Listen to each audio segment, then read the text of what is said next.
Revealed is the body of Gangland boss Carl Williams near his cell after he was bashed to death by Matthew Charles Johnson, one of the two men he shared the unit with. Today, Johnson told the court he had no regrets about killing Williams, but had little to say to police immediately following the act. Those were the words of Matthew Charles Johnson, the man who killed Carl Williams inside one of the most secure prisons in Australia.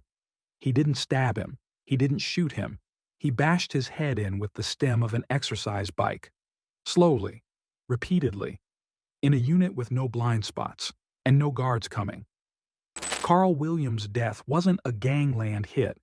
It was something darker, the final twist in a story filled with power plays, paranoia, and betrayal. By the time he died, Carl wasn't just a drug lord. He was a police informant, a target, a man who knew too much and trusted the wrong people. But how did a suburban printer's assistant, a chubby kid from Broadmeadows, climb to the top of Melbourne's underworld? How did he outplay the Moran family, survive assassination attempts, and become the face of the city's bloody gangland war? This is the rise and fall of Carl Williams, the baby-faced kingpin who built an empire of meth, murder, and manipulation, and paid for it with his life. Carl Anthony Williams was born on October 13, 1970, in Melbourne, Victoria. There was nothing remarkable about his early life. No gangster pedigree. No childhood surrounded by violence. His father, George Williams, was a former dog trainer and small-time punter. His mother, Barbara, worked at the local tab. Carl grew up in Broadmeadows, a tough, working-class suburb where getting by was more important than getting ahead. He struggled in school, dropped out early, picked up jobs here and there. At one point, he was a printing apprentice. At another, he tried flogging dodgy weight loss products and diet pills. He wasn't flashy, he wasn't dangerous, he was ordinary. But that made him invisible. And being invisible was Carl's secret weapon. In the early 90s, Carl met Roberta Murciecka, a fiercely loyal woman who would later become his wife and his biggest public defender. They had a daughter, Dakota. The couple's bond would become a defining part of Carl's rise and his legend. Because behind every drug lord there's usually someone who tells the world he's not all bad. But Carl's life didn't change until he met the Morans, and they made a critical mistake. One that turned Carl from a nobody into a threat. Carl Williams didn't invent the meth business in Melbourne, but he was one of the first to treat it like a real business. By the late 1990s, the drug trade in Victoria was still dominated by the older mafia-style syndicates. Heroin was the moneymaker, coke was for the elite, but methamphetamine, cheap, addictive, and easy to cook, was wide open. Carl saw the gap, and he moved quickly. Working with a tight crew, Carl started producing and distributing large quantities of ice. His operations were low-tech but highly effective. He used suburban houses as makeshift labs. Distribution was handled by runners and users themselves, people desperate enough to work for a small cut or a free hit. At his peak, Carl was allegedly pulling in over $20,000 a day. Not bad for a guy who used to print takeaway flyers. But with profit came heat. The Morans, one of Melbourne's most powerful crime families, controlled much of the drug scene at the time.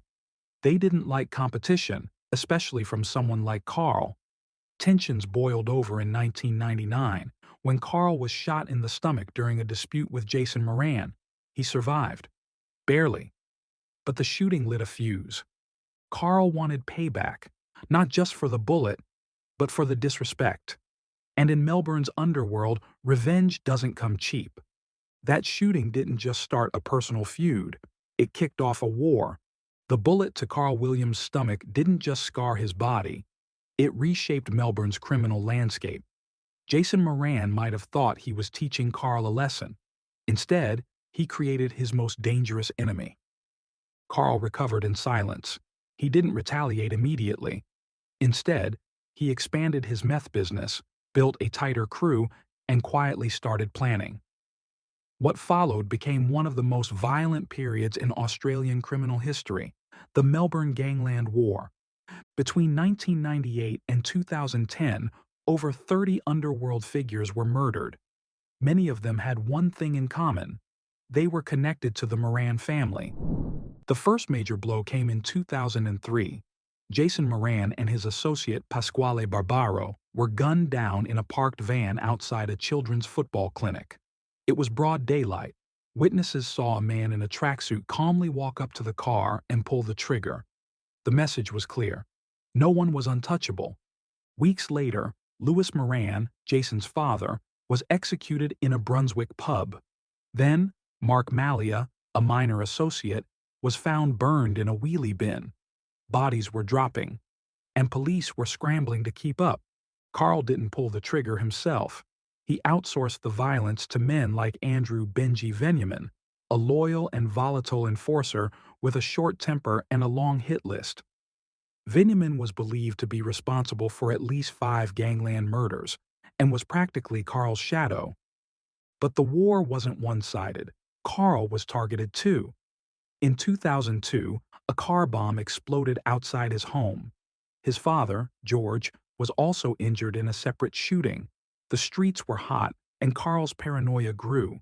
Despite the chaos, Carl somehow managed to thrive. He was now the most powerful underworld figure in Melbourne. The Morans were crumbling, the cops were frustrated, and the media, they were eating it up. Carl had become a celebrity gangster, smiling in court, giving thumbs up to cameras, and wearing tracksuits like armor. But behind the bravado, he knew his time at the top wouldn't last forever. Carl Williams didn't build his empire alone. At the heart of his operation was a rotating cast of criminals, some loyal, some lethal, and some ready to turn the moment the heat came on. His most infamous associate was Andrew Benji Venyamin, a childhood friend turned full-time hitman. Benji was dangerous, unpredictable, and fiercely loyal to Carl. Together, they were unstoppable. But in the underworld, loyalty rarely lasts. By 2004, whispers of betrayal were everywhere. The Gangland killings were stacking up, and police were closing in. Carl's network was under surveillance. Phones were tapped. Meetings were watched. Every man around him was a potential informant or a future target. Then, in a twist that shook Melbourne's crime scene, Benji Venyamin was shot dead. Not by police, not by rivals, but by another associate, Mick Gatto. Gatto claimed it was self-defense after Benji pulled a gun on him during a heated argument. Whatever the truth, the message was brutal. No one in Carl's circle was safe. Another major figure in Carl's orbit was Tony Mockbell, a high-level drug boss who was both ally and rival. Their relationship was built on business, not trust. When pressure from law enforcement intensified, alliances started to fracture. Meanwhile, Carl's wife, Roberta Williams, was increasingly in the public eye. Loud, defensive, and often combative, Roberta made headlines for her courtroom outbursts and TV interviews. While she claimed Carl was misunderstood, a family man just trying to protect himself, others saw her as the mouthpiece of a growing criminal brand. As the empire grew, so did the paranoia. Carl began recording conversations, avoiding public places, and relying heavily on bodyguards. But he couldn't stop the leaks. One by one, the people closest to Carl flipped. Informants began feeding police the details they needed: names, addresses, dates, and it wouldn't be long before Carl's world came crashing down. By 2004, Carl Williams was no longer just a gangster, he was a headline. The public saw him as a villain, a meme, and bizarrely, a kind of celebrity. Paparazzi snapped photos of him arriving at court in oversized sunglasses and designer tracksuits. His wife, Roberta, gave fiery interviews.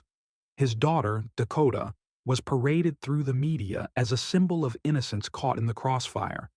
But behind the circus, Victoria police were closing in. Task Force Purana, a specialist unit formed to investigate the Gangland killings, had one goal: bring down Carl Williams. They bugged his phones, planted informants, and followed every move. And eventually, Carl slipped. In 2004, he was arrested and charged with a long list of offenses, from trafficking meth to commissioning murders. But unlike other gangsters, Carl didn't run. He cooperated. Behind closed doors, he began confessing to his role in several killings, including those of Jason Moran, Louis Moran, and Mark Malia. In 2007, Carl was sentenced to 35 years in prison with a non-parole period of 21. The courtroom was silent as the verdict was read. Carl didn't flinch. At Barwon Prison, one of the most secure facilities in Victoria, Carl was isolated but not forgotten. He still made headlines, he wrote letters, he gave interviews, and most importantly, he began cooperating with police. In a bombshell revelation, Carl agreed to provide evidence against corrupt detectives, including former drug squad officer Paul Dale, whom he accused of orchestrating the murder of police informant Terrence Hodson. Carl claimed he was paid $150,000 for the job, a move that made him a serious liability to both criminals and corrupt cops. His cooperation earned him perks, a TV, special meals, limited phone access, but it also made him a marked man. He was no longer a gangster, he was a snitch, and in the criminal world, that's a death sentence. Carl Williams once ruled Melbourne's streets with silent orders and smiling defiance. But behind the bars of Barwon Prison, he traded bullets for bargaining chips. His weapons were no longer guns. They were names, secrets, and deals. In early 2010, Carl made a decision that shocked even his closest associates. He became a registered police informant. This wasn't a minor play. Carl was preparing to testify against major figures in both the criminal underworld and law enforcement. Chief among them was Paul Dale, a disgraced drug squad detective accused of being involved in the 2004 execution of police informant Terrence Hodson. Carl had told police that he was paid $150,000 to arrange Hodson's murder, and that the hit was commissioned by Dale. It was a high-risk confession. If Dale went down, so could others. Carl's knowledge had become nuclear. He wasn't just naming killers, he was naming cops. As part of the deal, Carl was given small comforts inside Barwon, access to books, extra time with his daughter, and even a flat-screen TV. But those perks weren't just kindness from the system.